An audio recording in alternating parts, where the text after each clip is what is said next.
So, what if I told you that the single best productivity hack out there isn't some new fancy app, but a simple secret from over 100 years ago?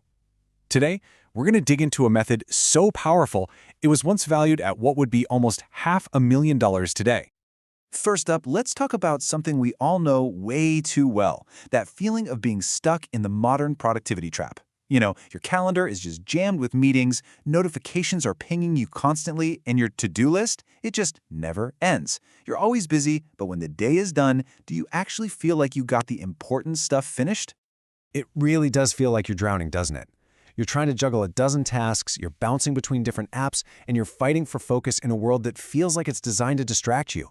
It is completely exhausting, and it's so easy to just feel totally overwhelmed. But what if the answer isn't to add another tool, another app, another system to the pile? What if the real key is to just strip it all away and go back to a brilliantly simple method that's proven to work for over a century? Well, this is where our story really gets interesting.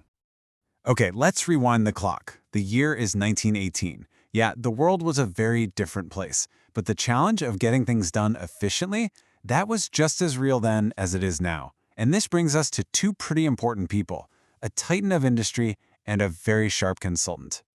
Let me set the scene for you. You've got Charles M. Schwab. He's the CEO of Bethlehem Steel, which means he's one of the richest, most powerful men on the entire planet. But he had a problem.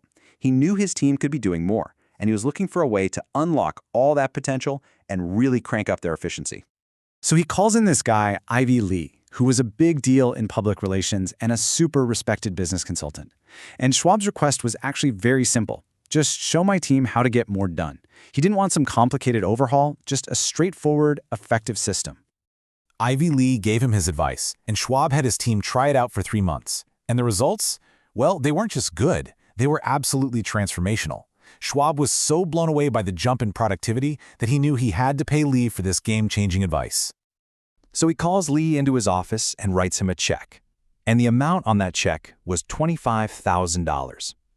Now I know, that might not sound like a crazy amount of money today, but you gotta remember, we're talking about 1918.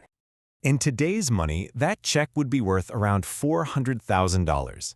That's right, Schwab paid nearly $500,000 for a single piece of advice. So what on earth was this unbelievably valuable, game-changing system? All right, it's time for the big reveal. Let's get into the method itself, and you're probably going to be shocked by how simple it is. But just remember, this is the $500,000 advice that completely transformed one of the biggest companies in the world. That's it. Seriously, at the end of your day, you write down the 6 most important things you have to do tomorrow. Then you prioritize them. The next morning, you start with number 1 and you work on only that task until it's done. Then you move to number 2. Whatever you don't finish just gets moved to the next day's list. You do this every single day. No apps, no software, just 6 tasks, a clear order, and total focus. I know what you're thinking. That's it? That's the big secret? Yup, and its real power is in how perfectly it taps into some basic psychology, which honestly makes it even more powerful in our crazy, distracted world today. Let's break down exactly why this is so darn effective. First off, it kills decision fatigue. Just think about it. How much time and brain power do you waste every single morning just trying to figure out what you should work on first? With this method, that decision is already made the night before. You wake up, you know exactly what your top priority is, and you can just go. Next up is the power of constraints. Limiting yourself to just 6 things forces you to be absolutely ruthless with your priorities. You can't put 20 things on the list. You have to ask yourself what really moves the needle. This makes sure you're always working on the important stuff, not just busy work. And finally, it gets you into what we now call deep work. The number 1 rule of this method, 1 task at a time until it's done, is the secret to getting into that flow state. By single tasking, you shut out all the pings and notifications that destroy our focus, and you end up producing much higher quality work in way less time. And hey, this isn't some isolated idea from the past. Just look at someone like Warren Buffett. His famous 2-list strategy is basically the same principle.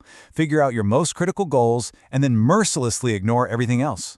Focus is the superpower of people who get things done. So we've got the history and we've got the psychology behind it. The theory is solid, but the real magic only happens when you actually put it into practice. So let's talk about how you can start using this, like tonight. I mean, just look at the contrast here. On one side, you've got the typical to-do list. It's chaos, it's overwhelming. And on the other, you've got the Ivy Lee method. It's all about clarity, focus, and action. It's a real shift from just being busy to being truly productive. So here's your challenge.